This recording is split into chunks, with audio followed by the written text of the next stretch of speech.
The Federal Reserve keeps interest rates high to control inflation. The Federal Reserve, also called the Fed, is like the central bank of the United States. It makes important decisions about money in the country. One thing the Fed controls is the interest rate. This is the cost of borrowing money. When interest rates are high, borrowing money is more expensive. When they are low, borrowing money is cheaper. What is inflation? Inflation is when prices for goods and services go up over time. This means you need more money to buy the same things. For example, if a bottle of milk costs 50 NT dollars today, it might cost 55 NT dollars next year. This increase in price is called inflation. The Fed's recent decision. Recently, the Fed announced that it will keep interest rates very high. The reason is that inflation in the US is still high. The Fed wants to slow down how quickly prices are rising. Why are interest rates high?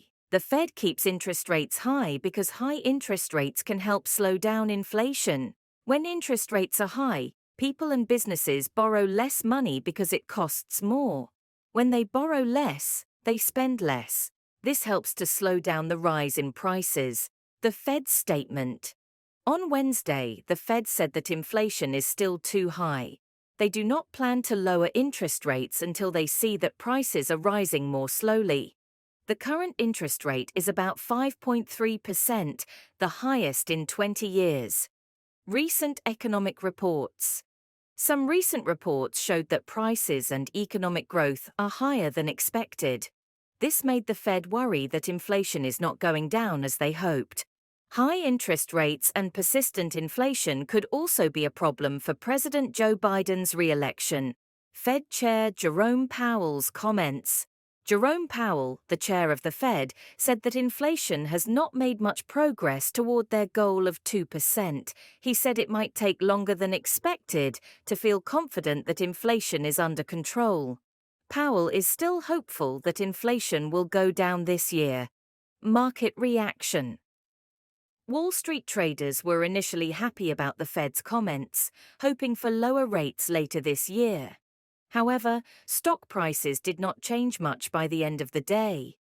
Powell mentioned that if inflation cools down or unemployment rises, the Fed might lower rates. Lower rates would make loans for houses, cars, and businesses cheaper.